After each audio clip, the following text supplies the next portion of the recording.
Hello, welcome back to the Mad Cinemists Show. I'm Scott G. And I'm Phil D. Well, Philip, we've had a pretty good run, I think. You know, it's been a good time doing this show with you. It just sucks that it has to end now. I don't think we're going to be able to recover from this one. There is no Ukemi strong enough to protect us from this fall. This is... We peaked last week. And then this is our scarlet letter. That's right. Forever you will remember we have that we talked about Highlander 2. The Quickening. We warned you guys. We told you. You knew this was coming. And so it's really your own fault for even tuning in on this one. Yeah, I'm going to blame the listener. Yeah, it's you know, the customer is not right in this one. Not at all. Even though you're probably not giving us money, but that's okay. Because it's not like... You're still the customer, and you're still not right now if you are watching this hopeful about Highlander 2. Yeah. I think... So... Highlander. So you're a pretty big fan of this whole franchise. I wouldn't say I'm a big fan of the whole franchise. I've seen the whole franchise. Yeah. I'm a big fan of Highlander 1 and 3. Yeah. And everything else you more tolerate than anything else? Some of it I do not tolerate. At all. Some of it I barely tolerate. Raven is actually one of those things. Really? He just found out about Highlander Raven. I didn't even know about Raven. It turns out, while we were looking for this film, you guys can watch all of Highlander the series, which for the most part is pretty good. Like, it's okay. It's not great, you know. But especially if you like some cheesy romance in your action, I bet you'll like it. I bet you'll like it. It's a little bit for the ladies, you know what I mean? It's got a lot more romance than this fucking movie has. Oh, a lot more like good romance. Good, yeah. You know, because they are fucking in the street. It's ridiculous. They just met. Just ridiculous. They just met. Yeah. So, yeah. And okay, Highlander 1, right? Yeah. The reason that, you know, the movie works is they don't try to overcomplicate the very nature of what's going on. It's a very simple premise. Hey, here's guys that can't die unless you cut their heads off, and they're constantly trying to cut each other's heads off. Go. There's a movie. That's right. It's cheesy. Yeah. It is. It's cheesy. It is. It has its weird and wacky moments. Man, it's fucking silly. It's very silly. Yeah. You know? But it's so good. But the silly moments are also counterbalanced by really good serious moments. Right. You know, a very dark villain. Dude, one of the most hateable villains in Kurgan, man. Like, absolutely. That's kind of why I love him. Is he's one of the few villains that has zero redeeming qualities, and that's kind of... I'm Candy. Yeah, of course you are. Yeah, man, I love Kurgan so fucking much. Yeah. You know, and throughout time, he's always that guy too. Yeah. You know, and although the first movie jumps around back from, oh look, here's an Renaissance area, but it means here, something. Yeah, every little bit is just kind of detail. You know, it doesn't try to completely jack you up. Yeah, like this second film does. So it got lost in its plot. Man. Yeah. Well, I mean, they had to kind of pull a plot out of their ass. I mean, it's kind of like the whole like Matrix situation. That movie didn't need a sequel. He was the one. It's the same thing as this. There can be only one. Right? Yeah. It's the same idea as the Matrix, actually. But that, you know? Oops! Wait, there were actually more immortals on another planet. They're aliens, guys. Why? You know, they're trying to answer questions that nobody asks. No one. You know, no one needs to know why they're immortal. It just works. They're just immortals. Yeah. It's some weird shit that happens once in a while. They midi-chlorian it, man. That's what we were saying. It's like they just made a whole movie of midi-chlorian. Yeah, this is what happens when you take the midi-chlorian of an idea and then expand it into an entire film and then fill it with plots that don't make any sense to try to weave it into a world. Right. Yeah. So I think this is the most boring dystopia in film. It's terrible. Yeah. It doesn't, like... Why is everything from the 1950s? Yeah. Why all the cars. Everything from the 1950s. Everything looks kind of like Fallout. you know, but Fallout-esque. it's like this sad, like frumpy Fallout though, without any of the cool stuff, like, right? You know, there are no like robots. Mutants. Yeah, mutants or robots. No, none of that. No, but they do have a shield, a laser shield over the entire world because the ozone. The ozone depleted. And everybody was getting nuked by ultraviolet radiation. Yes. And the idea is that this guy who's already the one, and then he's the chosen one from another planet, ends up being the scientist that saves the planet with a big magic laser shield. Goggles. And goggles, yeah. And then they do this whole Manhattan Project thing, but they try to make it like a benevolent Manhattan Project, so they're crossing all these ideas that don't really work together. And then there's this corporation called the Corporation. Yeah, that's the name of the corporation. It's just the corporation. It's funny, like because that kind of sums up the whole like idea behind the corporation, because you don't actually find out anything about like what they actually do. How are they involved in this project? Maybe they put the money up to some degree. Yeah, you know, but the main like bad business dude, you know, has zero motivation. You talking about Dr. Cox? Dr. Cox. Yeah. So Dr. Cox is in this, and he's just the best smug asshole ever. Yeah. Mm-hmm. Yeah. This is a really weird movie because there are aspects of it that I really like.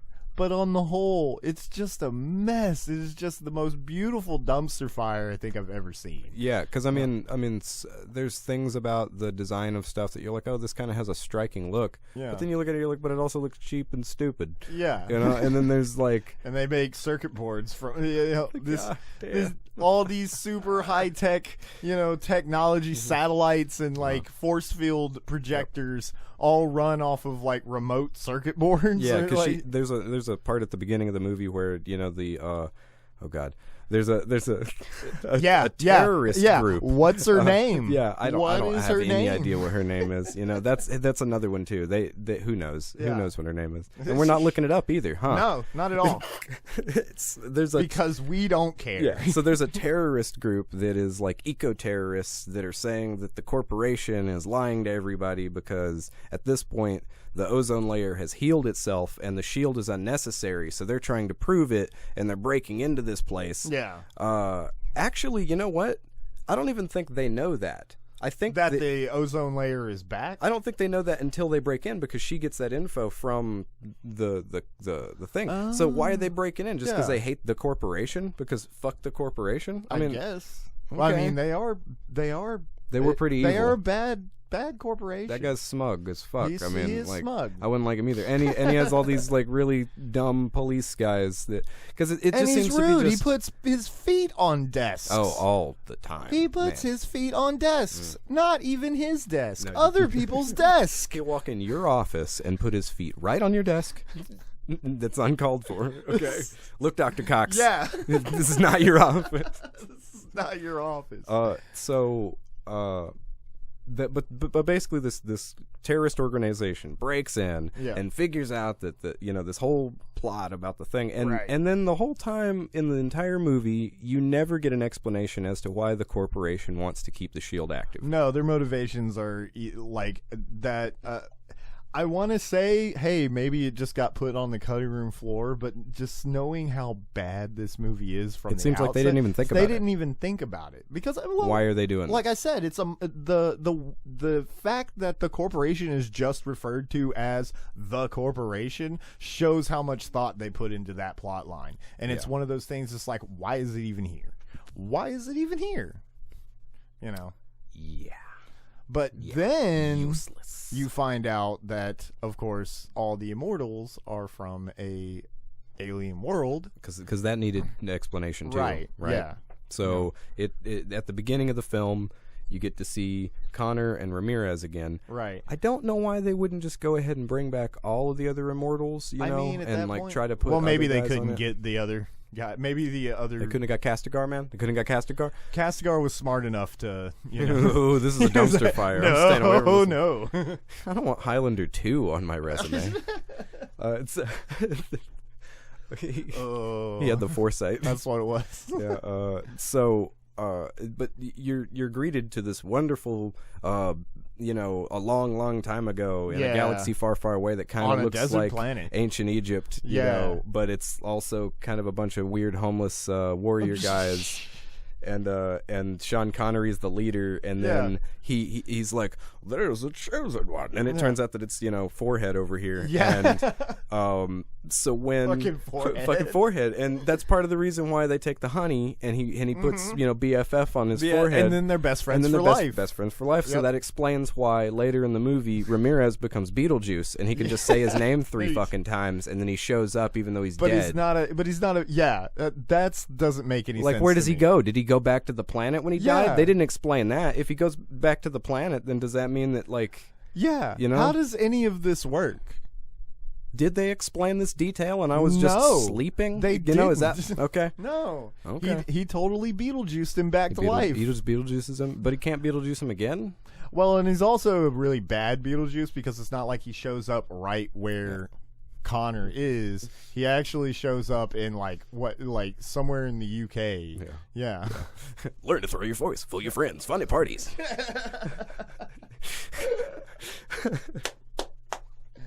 Yes.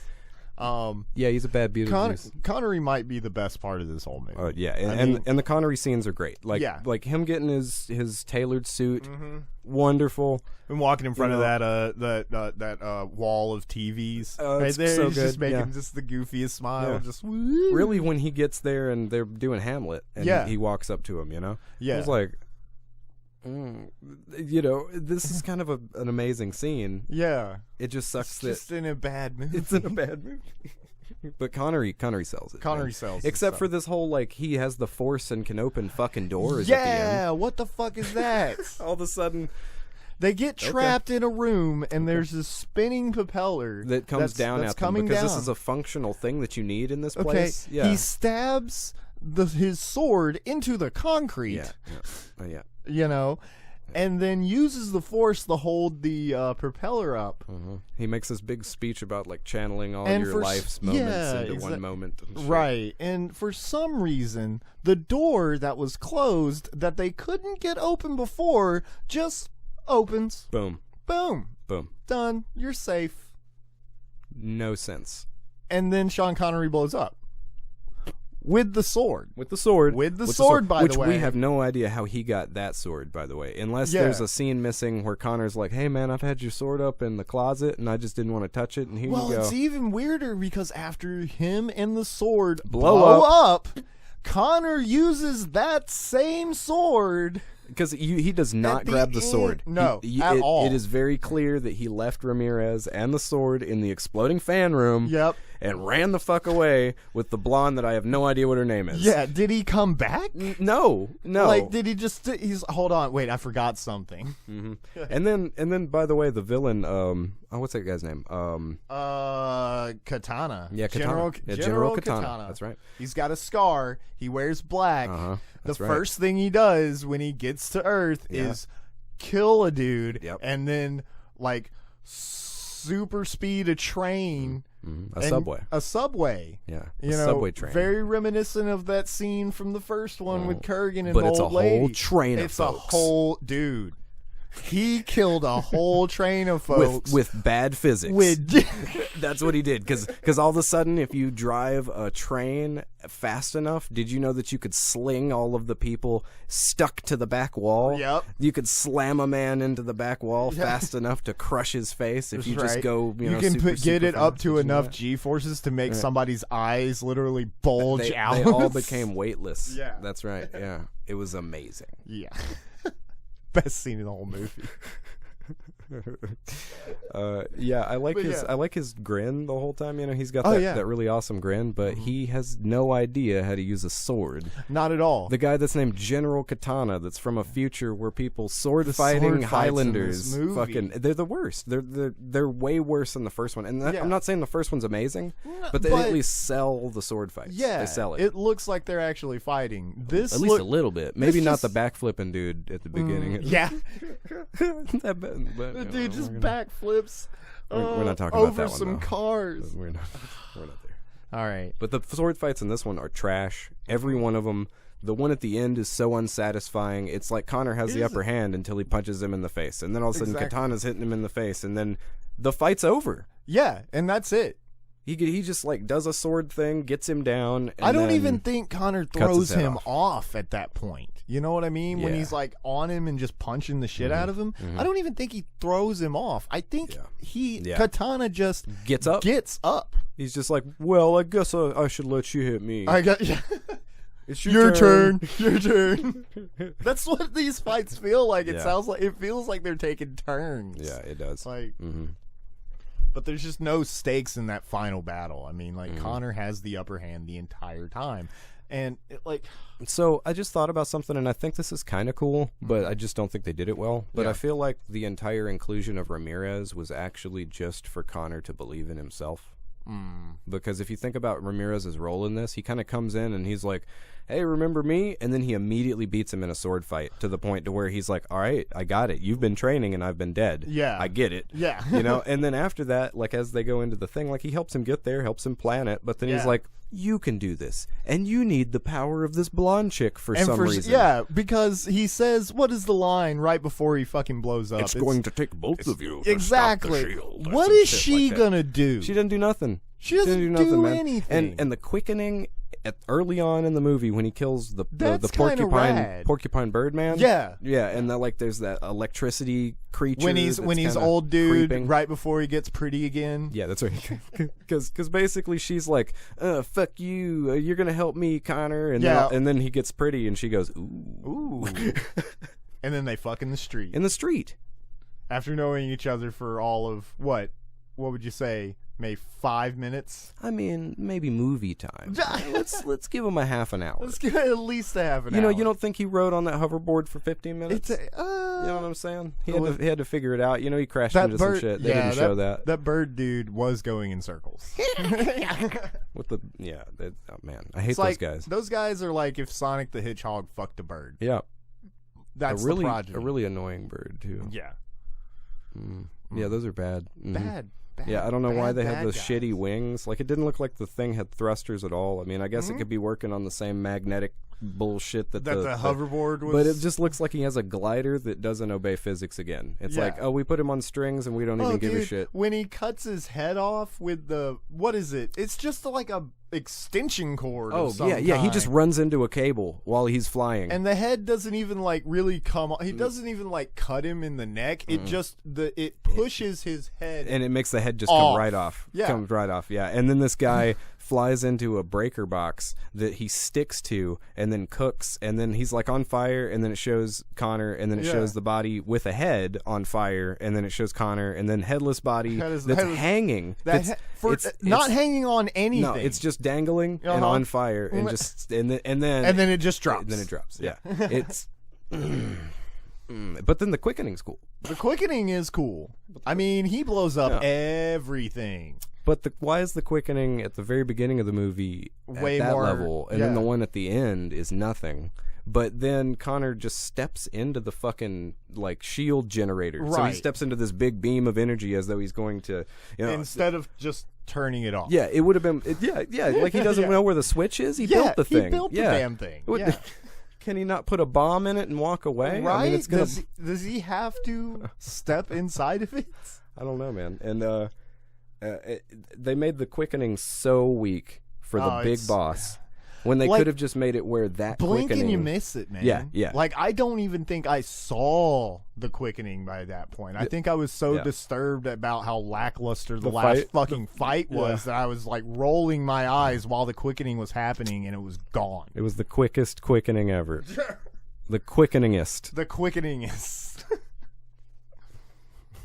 What I say? They just need to pull the trigger on a Howard the Duck 2 and call it Howard the Duck 2. The Quackening. The Quackening. Yeah, man. Yeah. Be a better movie than this. I hope so. Yeah. So what else is there to say about this? Yeah, what else can you say about this? Okay, I haven't really touched on this, but so one of the key things that I love about the original Highlander is it's to me one of the better romantic films, in that genre, right? It has an 80s love story that's a little bit more thoughtful than a lot of other stories. Because I mean, Sarah Connor falling in love with Reese is, I mean, I got you, know, and it's passionate, and she's in love with him because he's her savior at the moment, and it's the destiny, and it's all like it's that's great. It's great. Yeah. But the first film has this, first off, it has two pretty decent romances. Two decent romances, and they juxtapose them in a way where it's like Connor had this first love, right? And he loved her so much and married her and watched her die because he's an immortal, right? And then he just didn't love for hundreds of years. That's the way they made it seem. And they also do a good job of tying in his secretary, who at this point is an old lady, but he actually saved her from the Nazis in World War II. And she fell in love with him too, but he always pushed her, kept her arms. That's right. Treated her as a stepdaughter, right? Not as cock sleeve. Exactly. Good Connor. Good work, Connor. Yeah. Like they established this idea that Connor has values is what I'm getting at. He holds that kind of thing. In the second movie, it's oh shit, pussy time. And it just doesn't it doesn't work the same way, It doesn't. Well, because like we said, the it's quickening happens. To he him. blows up everything. Yeah. He comes out of the fireball pretty. Yeah, and she's like, "Oh, I didn't remember that you looked good. I never saw those pictures." And it was that's all it took, and she was immediately in love, and they were banging on the street. On the street. Although, I will say, it doesn't seem like there's a lot of people. Yeah, It's a very empty world, so maybe he was like, shit, ain't nobody around. I mean, I also kind of own the city. Right. I think. I mean, it's weird. I hate own the city. I don't know how this works. Hate own the city. The first film, though, not only... has a respectable love story. Has a very respectable love story. And this just is... throwaway trash. Absolutely right? nothing. It's nothing. And also the biggest issue with the second movie, all in all, no Queen. Yeah, we only get one Queen song. We get two because they play 1 Year Love 2. But it's a kind of magic they actually play, in the bar, and they're making the... And he even says, it's a kind of magic. Yeah. But other than that, apparently the rest of the music is done by a handful of people, but some of the tracks were produced by Stuart Copeland. Yeah. And those are some fairly cool tracks. Those are pretty good. But didn't you say the one when he's doing the train heist? Dude, I don't know if that's a Copeland one. A Copeland? That shit's pretty heavy. That's pretty rad, though. Yeah, it's a pretty cool one. It adds a level of just cheesiness to that scene that just elevates it. I mean, it was already pretty good. Mm-hmm.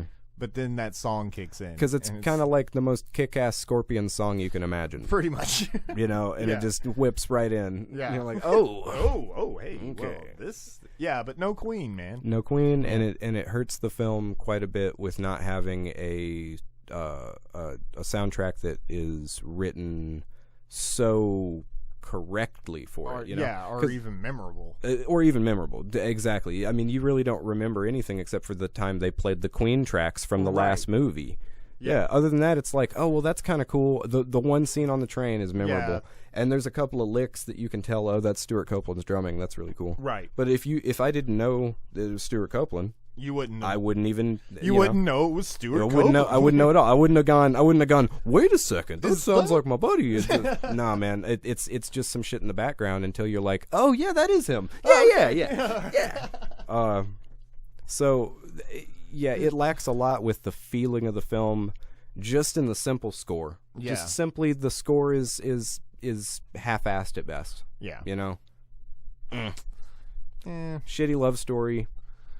Bad fight scenes. Bad fight scenes. Yeah. bad score, convoluted plot, terrible blue screen compositing. Every single time they do like a cityscape, it's just and the plane, that airplane. What's up with what that? What the fuck is up with that? Is that CG? I can't tell because it looks like bad CG. Yeah, but it almost just looks like hand animated too. Yeah. It's weird, dude. It looks like, I don't know, early cell shading meets colored pencils, and I don't understand how Connery got into that Mile High Club. Oh yeah, dude. No, you mean Ramirez. Yeah, there's a part where so some of again the best scenes in the movie are all Sean Connery, all the Ramirez scenes, every bit of it. Because I mean, we love some Ramirez. Oh yeah, the fucking haggis peacock. So he when he comes into town to get his suit made, he goes into this place. And he tells them, I need a suit made today, and they're like, it'll usually take a couple of weeks. And then he pulls out this earring and hands it to him, and they're like, and the dude's okay. And they start rushing, and they make him this magnificent Scottish suit. Oh boy, is he slick in this? Looking Connery slick. Nice. That's man. right. That's he is clean. Yeah. Mm-hmm. That's sir to you. That's okay. Right. There's a reason they knighted him.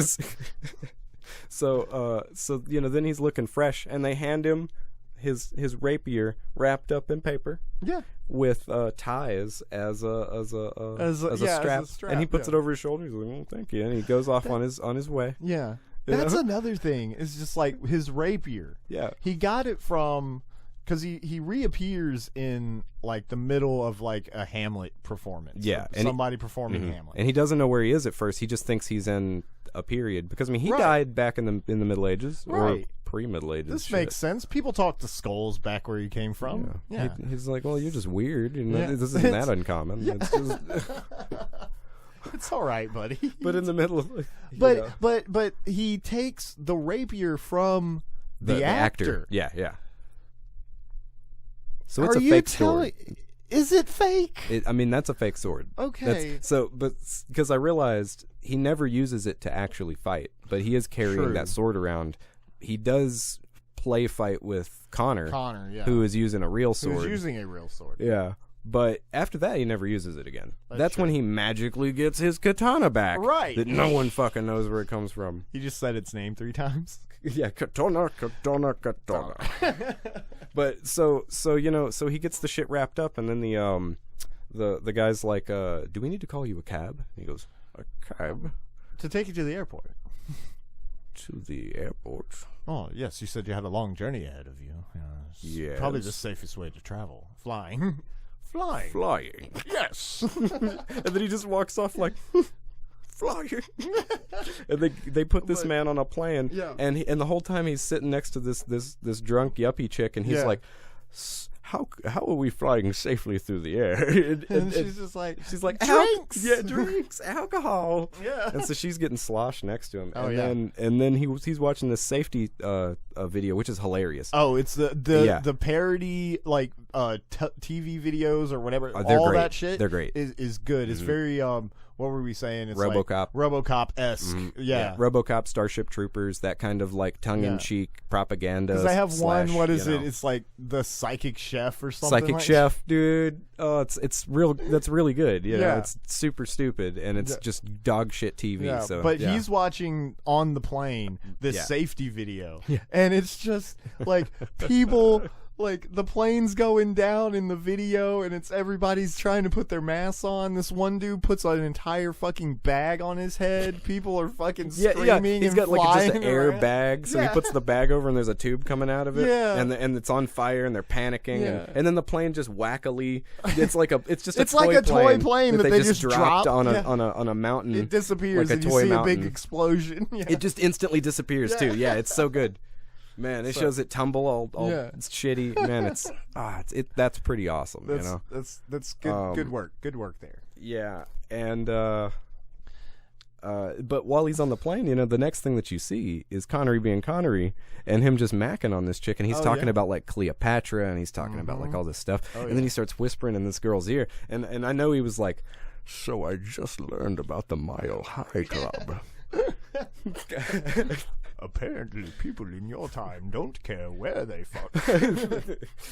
I think my man's doing it on the street right now.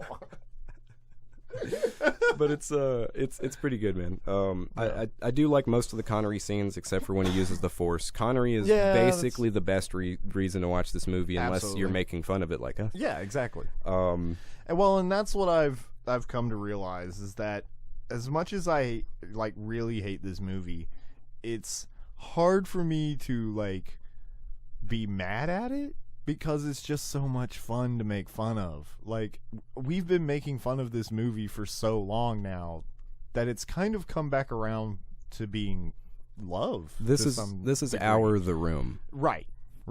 Absolutely. This is me and Scott's The Room. Mm. This is our movie that we want to poke holes in forever. All the time. You know, we might do an annual Highlander 2 sucks from now on episode. Yeah.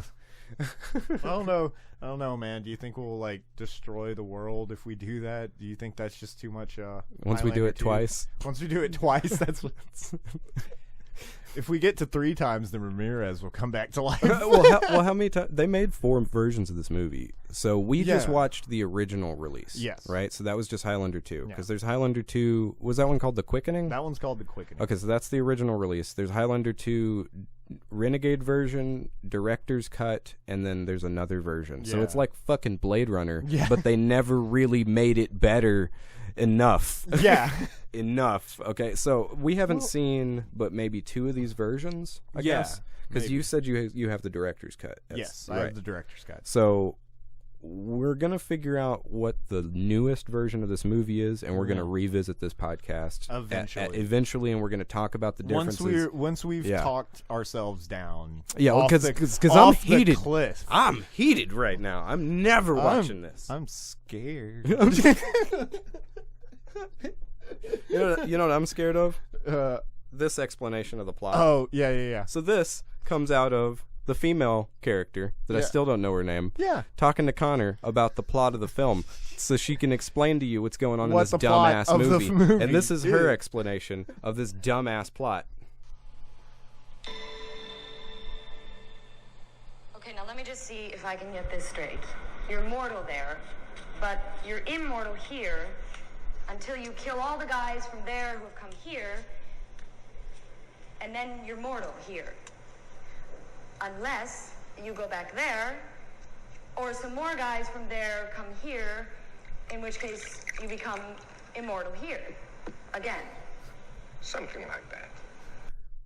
Yeah, something like that. What the fuck?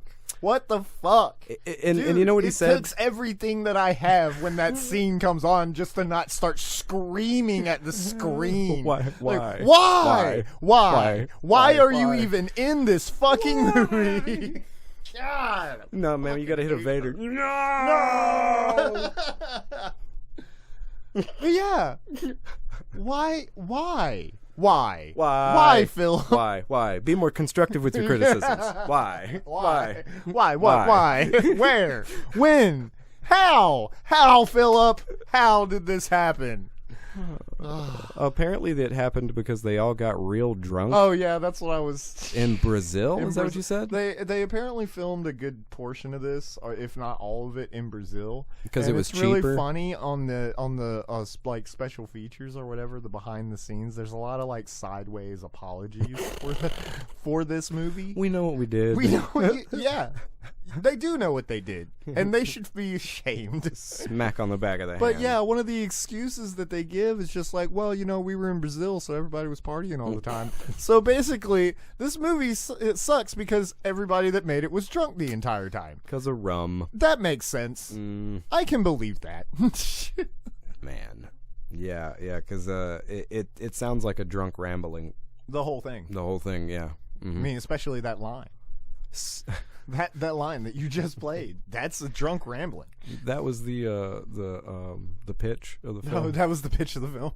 That's what they went to the executives with, That's and they right. were like, okay, we can work with that. That sounds just convoluted enough to work. Yeah, let's see where this goes. Well, final thoughts, Philip? Yeah, don't watch this one. Don't watch this one. Just take our word for it. Well, at least after we got done watching this, we got to see something really cool.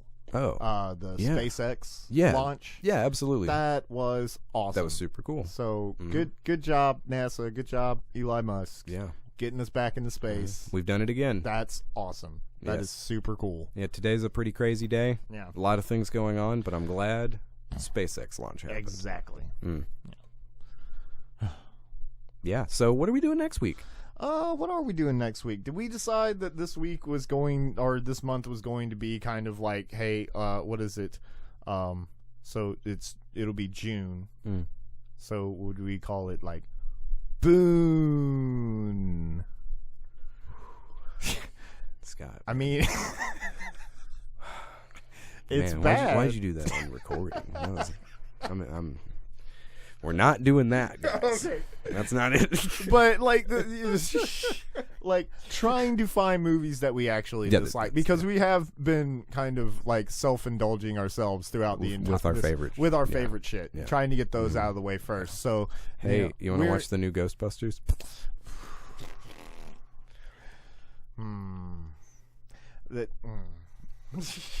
I just made Scott feel feelings.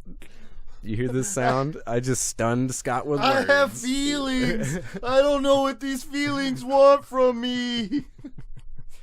Well, we have been talking about this for a while, and I mentioned it earlier. Yeah. Want to just watch The Room? Might as well. We're gonna watch The Room. We're gonna watch The Room. Have you seen The Room? I've only seen bits of it. I've never sat down and watched the whole movie. Same here. But I have watched most of The Disaster Artist, which is funny. But I also didn't feel like I don't feel like you need to watch The Room to get The Disaster Artist. Yeah. Though. It's Good. Yeah. Good. Well, then we'll do The Room next week. That's right. You know, like, share, subscribe. Check us out on Facebook, Spotify, and Anchor, and YouTube, depending on when you're watching this. And we'll see you next week for some more really bad movies. Bye, guys. Bye.